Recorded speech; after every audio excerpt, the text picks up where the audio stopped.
of that. So this is a translation of the last, probably about 7 or 8 minutes again. But it rhymes, so that's not so bad. Anyway,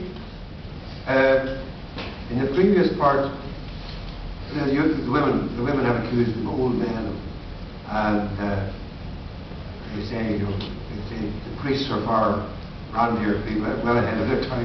The men say. So it comes to the moment of judgment against the men of Ireland on behalf of the women. And Her Grace Queen Eva of Craigleague is up. Bathed in an aura of morning light, Her Grace on the bench got up to her feet.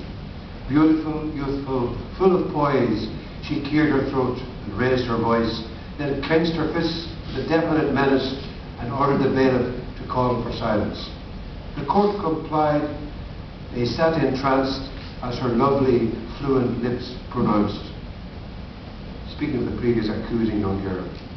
To my mind, girl, you have stated your case with point and force. You deserve redress.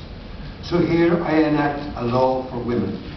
Unmated men turned 21 to be sought, pursued and hunted down, tied to this tree beside the headstone, their vests stripped off, their jackets whipped, their vests stripped off, their jackets ripped, their backs and arses scourged and whipped.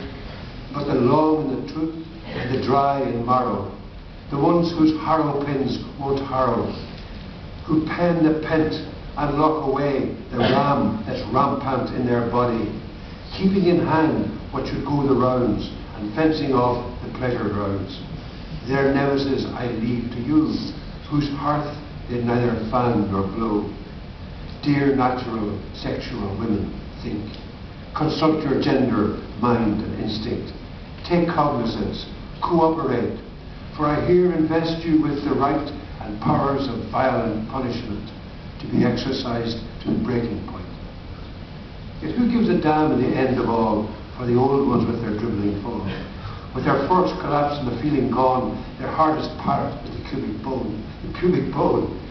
So let them be dumb and learn to smile when a young man rings their woman's bell. For it seems to me that the best solution for men past making a contribution is not to resent their conjugal plight, but stand by their wives when they put it about, facilitate their womanly drives, and lend their name when the baby arrives. And that, for the moment, will have to do. I'm on the circuit and overdue in another part of Munster, so my verdict's short before I go. But I'll be back, and God help them recalcitrant, male-bonded men.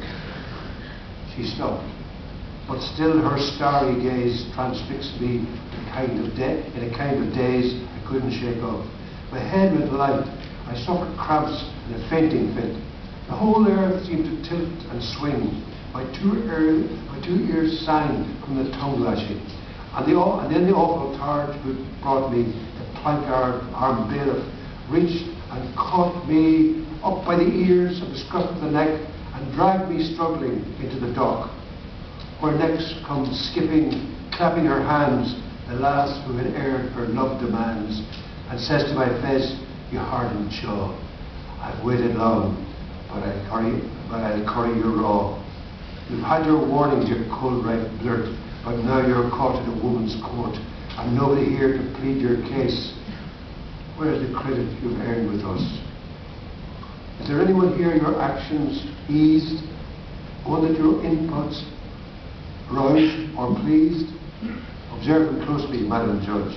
From head to toe, he's your average passable male. No paragon, but nothing a woman wouldn't take on. Unshapely, yes, with his tools about him, shade way-faced, a bit and worn. But what about it? There's brain and bone. As long as a man is randy and game, who gives a damn if he's brandy and lame? So why is he single? Some secret wound or problem back in the family background? And then they call his darling boy, all smiles and friends with everybody. The creep, I can see why they think he's great. A Starbuck leper, the very man who'd be apt to nickname Merry Man. But but the kind of man I would sweep away, the Virgin Mary, going grey. It bothers me deeply. I've come to hate his plausible, capable, charming note, and his beaming, bland, unfurrowed forehead, 30 years old and never bedded. So hear me now, long-suffering judge. My own love hurt and ingrown grudge have me desolated. I hereby claim a woman's right to punish him. And you, dear women, you must assist. So Rupal, Una, and all the rest, Anna, Mora, take hold and bind him, double twist his arms behind him. Remember all the sentence called for and execute it to the letter. Maeve and Simon, Sheila, Maureen, knock the rope till it tears his skin. Let Mr. Bryan take what we give, let him have him, flay him alive, and don't draw back when you're drawing blood. Test all your whips against his manhood.